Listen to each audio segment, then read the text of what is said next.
A day after the Indian government summoned the Canadian envoy to India and expressed his displeasure over the current incidents in Canada, especially the pro-Khalistani protests and the question of Indian safety, the safety of Indian envoys in the country.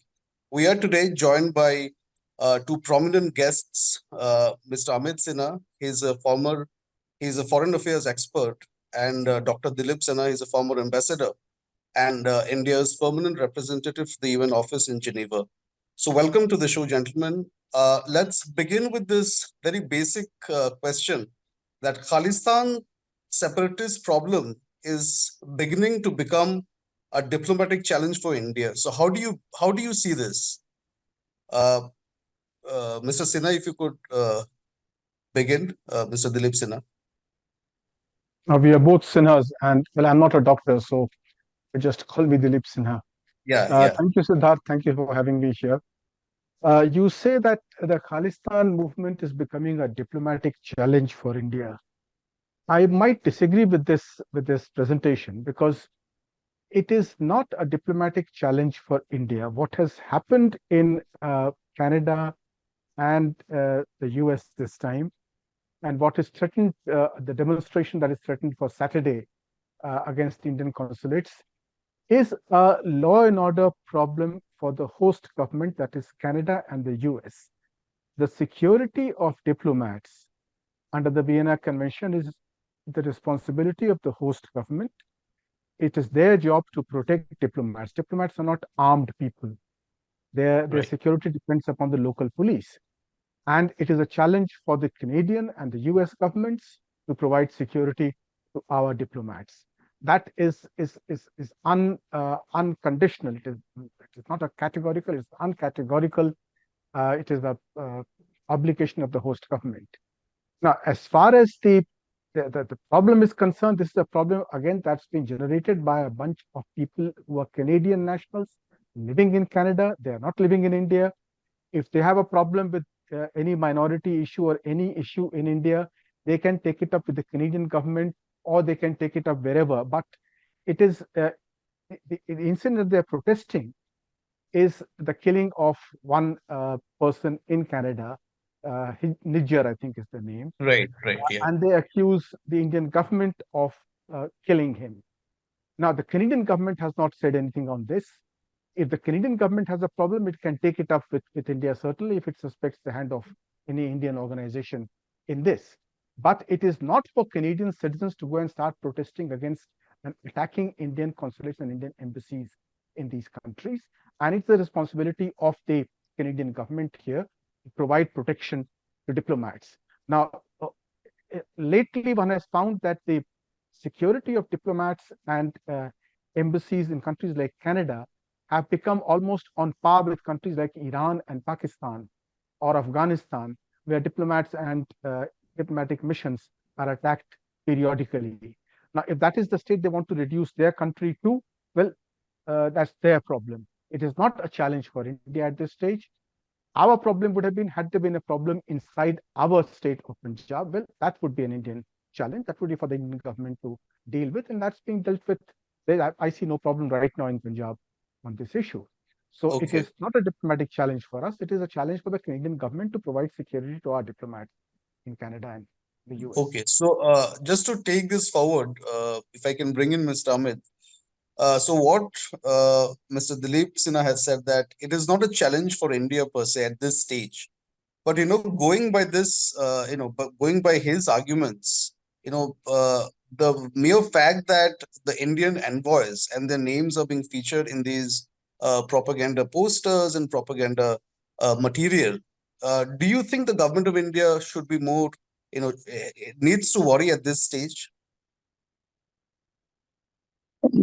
Thank you, Siddharth, for having me here. And what I would say, I fully endorse the view of Ambassador Sinha that it is not a diplomatic challenge for India. Rather, I would say it is some sort of propaganda war which is against India. Um, there is a narrative of K2, that is Kashmir and Khalistan, that K2 narrative is floating in Canada. What I feel that there is lack of information. Because what I see, I am sure that you all are Twitter users, and when you will find that the echo chamber, which is actually tweeting for Khalistan or such uh, things which are in favor of Khalistan, recent was Amritpal Singh incident in India, you will find a lot of tweets coming from either proxy IDs or the teenagers. That is a very, Mhm. I would say, a particular group which is echoing that. You won't find them even older than 18 years, but they are still echoing. Means somehow those propaganda posters or these propaganda messages are conveying this particular thought against India. So what I feel the bigger challenge in front of India is to counter that propaganda and misinformation. I'm Mhm. sure there is this campaign by the UN itself on misinformation and disinformation. So Right, right. Yeah. we should be actually going ahead with that and highlighting the propaganda which is waged against India. That is the bigger problem I feel. See, highlighting the propaganda is fine at one level, but how do you ensure safety? How do we ensure that our diplomats who are posted on foreign missions, on Indian missions, they are in absolute, they are completely safeguarded against any such, incidents. How do you ensure this? Here again, I agree and endorse view of Ambassador Sinha, who said that is the challenge for the foreign governments to provide security for our diplomats. Our problem rather is as an Indian Punjab, if they are saying that we are having some sort of issues, but security of our diplomats is certainly an issue which should be addressed by the foreign governments itself. Otherwise, what will make a difference between Canada and Iran, just like Ambassador pointed out? So, Ambassador, just to bring you in, this is the second time. This is the second time within a span of 3 months that India has summoned the Canadian High Commissioner. Do you think such exercises would actually have ramifications on bilateral ties? Well, if this continues, I'm sure it will have, and it should have as well. After all, if uh, incidents had taken place in March, now they have happened again. Now, in this kind of a situation, if our diplomats are unable to function properly and safely in the country of their accreditation, then obviously relations will get impacted. Today, we do not have a diplomatic mission in Afghanistan because they cannot work there safely. Our mission in Islamabad is highly truncated, again, because of various political reasons and also because of security reasons. There are many places in the Foreign Service, we categorize stations into A, B, C, A, B, and C. And the worst category are C star. Now, C Right. star postings are postings where life is very insecure for our diplomats, and many diplomats, many of these missions are non-family stations. So Mm-hmm. diplomats cannot take their families with them because it's not safe Right. for them for the families to live in these places. There are no schooling facilities. It's not safe for spouses. So if Canada is going down that path, then that's what will happen. That our diplomats will be confined to their homes or to the diplomatic enclave. In many countries, the diplomatic missions only live in a diplomatic enclave, which are highly guarded because the place is Mm-hmm. very insecure. Now, Mm-hmm. fortunately, right now, none of the Western countries is in this category. But I think Right. Canada is going down that path very fast. Right. Canada's investigation of that Air India tragedy was extremely shoddy. It was worse than even the shoddiest police service of any country.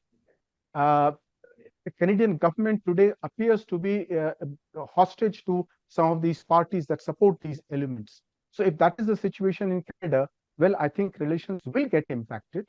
There's no way to avoid that. Okay. Right. Uh, so, I mean, as you have raised the question of Vienna Convention, you have raised it very rightly, the Article 22, to be more specific.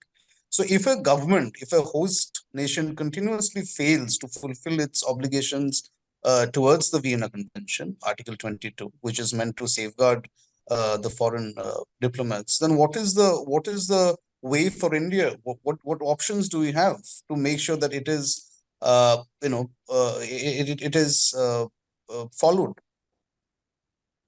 Well, what the government of India has done is to have raised the matter with the Canadian High Commissioner here.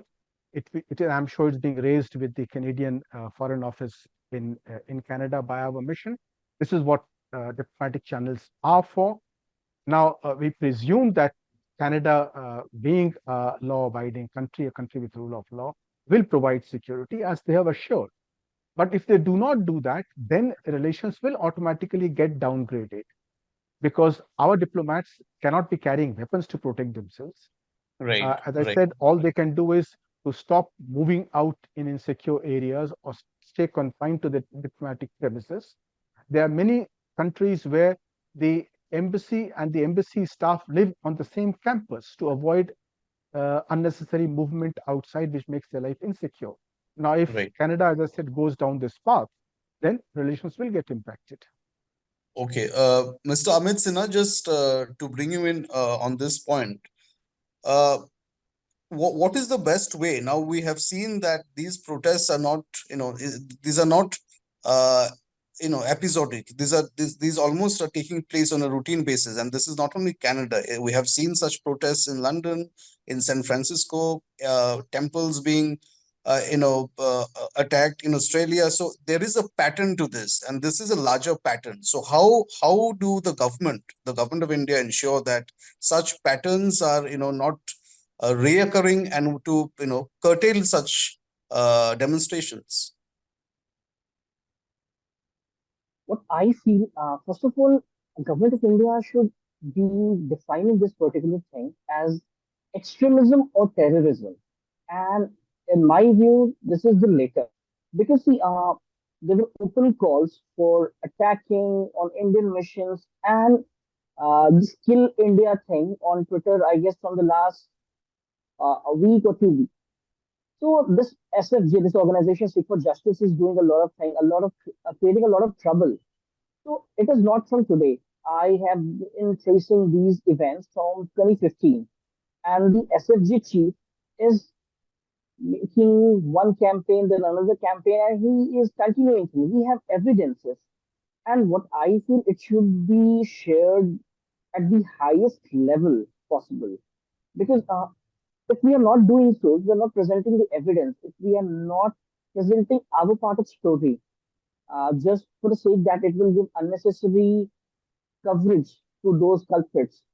I feel this will be only at the level where we will be aspiring to curtail down things, not to just remove it, because there is a difference, a certain difference. The extremism is rising and it's moving towards terrorism. What Air India bombing was not extremism, it was terrorism. And we should be highlighting those things. Okay, so Ambassador, just to get your point on this, what is the best way to manage the security threat from these protests that are emanating in Indian missions?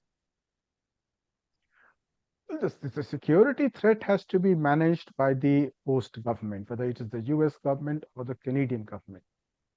Now, what we can do is to share information with them to enable their police and their intelligence agencies to have access to information that enables them to take action if we have information of that kind. And I think Mhm. there is some cooperation taking place between our countries, among our countries. At a larger level, after 9/11, Western countries Right. did wake up to the problem of terrorism and started taking action against terrorist forces, thanks to US pressure. Before that, things were extremely bad. But after 9/11, things have improved and there is cooperation taking place among countries. Now, if countries do not take action against terrorist groups based on their soil, then countries like Pakistan, for example, for the last several years was grey listed by the Financial Action Task Force, which was one Mhm. of the organizations that was reactivated after 9/11 to ensure that the financing of terror organizations is curtailed. And that has happened to a great extent. Then, if things become bad, then the Security Council can impose sanctions on countries that promote terrorism. And there are sanctions against countries imposed by the Security Council. Now, it is difficult for India to go down that path because Canada is a very strong ally of the Western countries. Right. So it will be difficult to get Security Council sanctions. But certainly, India needs to start pointing out that Canada's record in this is shoddy. That Canada, just because it is a Western country and it's not Teflon coated, As I said, the Air India inquiry, for example, was a very, very shoddy inquiry that they carried out. You have parties in parliament in Canada which are not prepared to condemn the glorification in that demonstration that took place where Indira Gandhi's killing was being glorified. So Right, that is right, plain and simple murder that's being glorified and weapons are being displayed. We have to explain to people also that any kind of action to promote these terrorist bodies in their countries will lead to the destruction of these countries themselves. We have seen what has been happening in France over the last 1 week, where France has been burning. Now, right. one of the reasons for that is that there is that elements have crept into the country which do not believe in democratic values and in peaceful talks. I have no Right. objection to people in Canada demonstrating against the Indian government. By all means, do it. But using violence, throwing bombs, burning consulates, that is not the way of protest that is being done. And the Canadian government must take action against it. Yes, so you have, Ambassador, you have raised a very important point, saying that there is a, there's a section in the political establishment in Canada that is, that is soft on these demonstrations. So could you elucidate on that part a little? Well, you have a party that is in part of the coalition whose support is extremely important for Prime Minister Trudeau to stay in power. But that is, of course, the present situation. But earlier as well, the percentage of people, the voting percentage there of people who support this kind of violence is quite high, and they form a substantial vote bank in Canada, and many parties vote this vote bank, which is bad for both the Canadian government and for law and order in that country. Okay. So in terms of internal politics, how do you think the host nation needs to respond to this? Mr. Amit can respond if he wants. What I feel that Canada is actually going down to this particular style of extremism or terrorism, whatever you can say. I was going through a wonderful book by Terry Liskey. It is said Blood for Blood, and he actually demystified a lot of things. He's a CBC journalist there in Canada. He demystified all the allegations which are being part of propaganda, that what Indian government is doing, and especially for the Air India bombing. Now, if you will go with the reports, they're even asking the Canadian government, this is what I would say an audacity, that they're asking the Canadian government to reopen the file of Air India bombing, and they're so confident that it is in their favor. So, what I am saying, like, this is for the second or third time I'm saying this, there is a propaganda war actually going. And without any doubt, they are having a majority of stake in the arguments which are propelled in the social domain, because we all are now connected with the internet and all. We have seen how during the farmers' protest, of course, there was genuine protest going in India and in different states as well, but there was a propaganda regarding Khalistan, which was also propelled, and we have seen the government, the politicians in Canada, the celebrities in Canada, getting indulged into this. So it is just two front things. First, there's a vested interest group which is actually doing a lot of damage or trying to do at least a lot of damage. Second is those people who are misguided by the propaganda being propelled by those vested groups, which include the politician and a certain sect of activists in Canada. Okay. Okay. Uh, Ambassador, if I could get your point on this, do you think the Indian diaspora outreach program, especially towards the community, needs to change? Because, there should it be reoriented to make it, I mean, how do we see, should the diaspora outreach program needs to be recalibrated looking at these demonstrations and protests? The diaspora is extremely diverse. This particular problem exists essentially in the most four countries, but primarily in Canada. In the US, it's happened one a few times, but then and a few times in Britain and Australia. So this problem, as I said, is essentially confined to Canada, where there is a large community of people who seem to support the Khalistan movement. I don't know how large the percentage is. The problem with terrorism is that you don't know how wide the support is. Terrorist act can be carried out by only one person or two persons, and they need not have any support among the population Right. at large. So it is very difficult to say how much support there is actually among the let's say the Sikh Canadians. But for India, essentially it is the job of every embassy to reach out to people who are interested in India.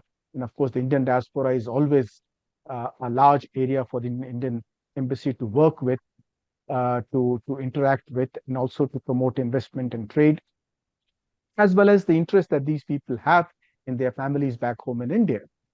So the diaspora outreach takes place in every mission all across the world. And since our diaspora is extremely large, they form an important part of the diplomatic work of our missions. At the same time, we must remember that our diaspora, especially of the people of Indian origin, that is who are already foreign nationals, they are essentially nationals of the other country. Right. And their loyalty, their work is towards that country, and it is for that country to control their behavior. We can only stop issuing visas to them in case they want to come to India, and if we do not want them to come to India. Otherwise, it is their liability, their responsibility is to the local government, to the where they have settled down, and it's for that government to ensure that these people behave within the realms of the rule of law. So what you are saying is, if I could sum it up, what you're saying is that the diaspora outreach is already happening, but if you're looking specifically pertaining to the Sikh community, the Sikh diaspora, so there needs to be a little, change in terms of how we address them or how we, begin discussions with them. That's what you're saying, right? No, I don't think there is any difference that we make between an Indian of one religion and India of another religion. That is not the way the Indian mission works abroad. To the Indian mission, all Indians are Indians, and that's the way it should be. And there are Sikhs all across the world where there are no problems at all. I was in ambassador in Greece, and there's a large community from Punjab over there, both Sikh and non-Sikh, and relations are extremely good among them and between the Indian people of Indian diaspora and the local communities, as well as the relations that they have with India. They keep traveling to India. Many of them are Greek nationals. Some are still Indian nationals. So it is the point I'm making is that this community, the Indian diaspora at large, has an interest in India. They are interested in trade and commerce with India, and they're interested in investing in India. They have families in India. So it is important for the Indian mission to service this community and treat them with special care because they are of Indian origin. But when it comes to a law and order problem, then that law and order problem has to be handled by the local government, not by the Indian mission. If an Indian commits a crime in Greece or in any other country, it is the local police that takes care of the problem. Now, we have seen situations where the Chinese embassies in New York, we were told the consulate was running a police station where they would deal with there were reports, right? Yes, with problems dealing with Chinese diaspora in that country, and the method that they had was that they would threaten the family members back home in India. That's not the way our missions work in these countries. Our missions clearly separate between what is the local responsibility of the local government and what is the outreach program, because an Indian mission is not an office of administration. It is a liaison office that liaises with the local government and with the local people in consonance with the relations between the two countries. Now, finally, sure. No, go ahead. Yeah, so you could, if you're saying something, that's okay. No, so that's what the law and order problem that's being created today, that has to be dealt with by the host government. That is entirely their responsibility. Insofar as what Amit is mentioning about providing proper information and informing the Indian community about conditions in India, that is also very important. But we must also remember that in this day of social media and free media, especially in the Western countries, all the Indian community members are constantly in touch with their family members. So they already have their sources of information back home in India. They don't depend upon the Indian embassy for information about what is happening in their city or their state. So to that extent, that role that was there earlier perhaps has been reduced. In the good old days, 40, 50 years ago, the Indian mission would organize cultural activities by holding film shows because films were not available. Today, you don't have such a role to perform because that is being taken care of by the media. So the role of missions has changed.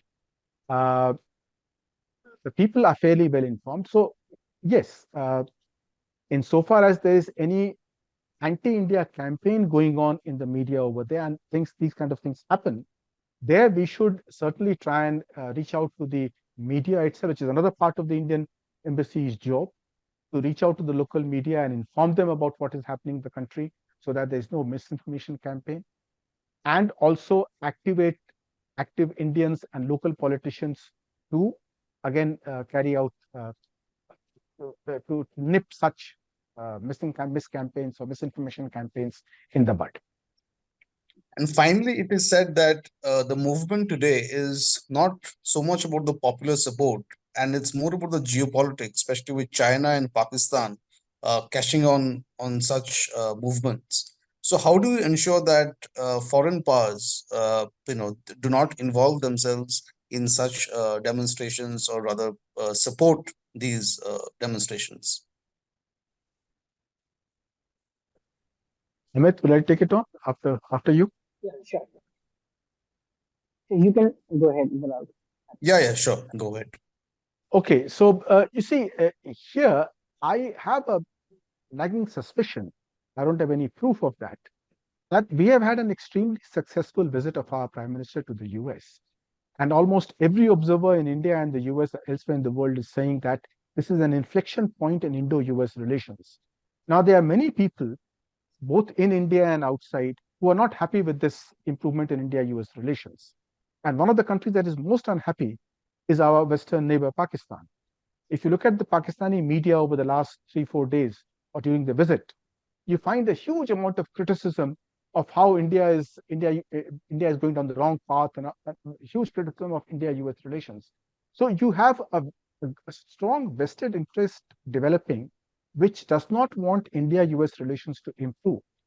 And this burning of the consulate in San Francisco is bound to raise an ire in India, saying, you cannot trust the US, the Indians are unsafe in the US, and therefore this going down this path of strengthening Indo-US relations is a wrong path. Our good friends are elsewhere. We should not go down this path of improving Indo-US relations. So I would strongly suspect that these elements are encouraging this kind of behavior. As I said, I have no proof of this. I can only look back at my experience in this field to try and see why this is happening now at this point. Okay, yeah. Amit, would you like to add something to that?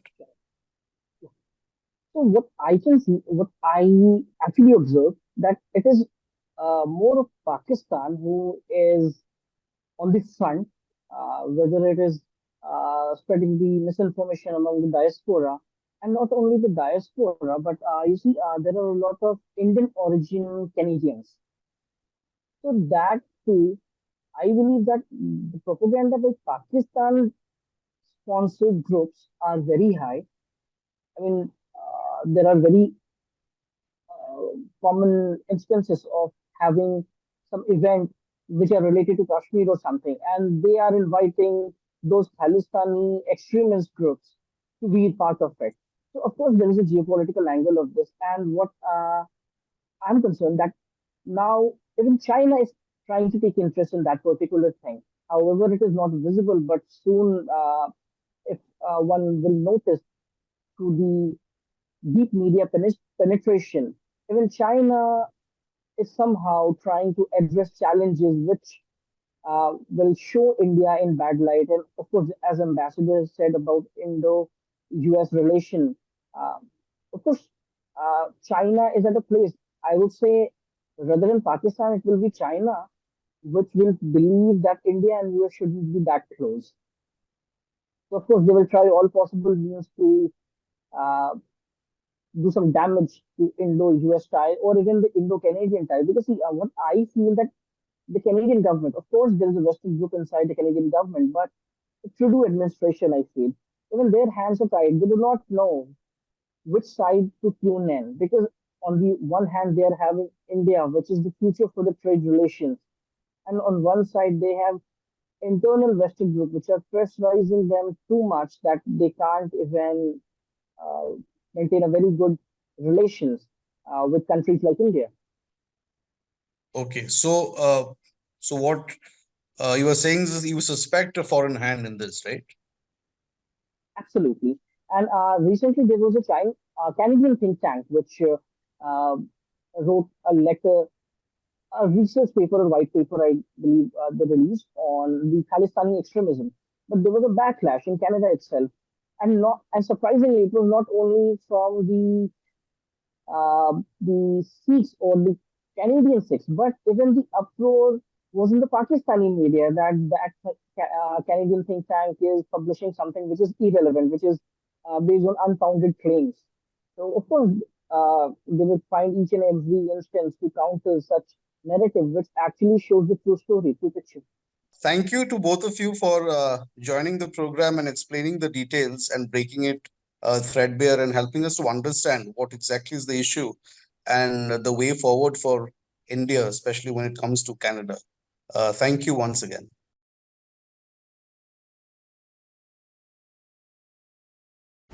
Subscribe to the Federal's YouTube page for more news and updates.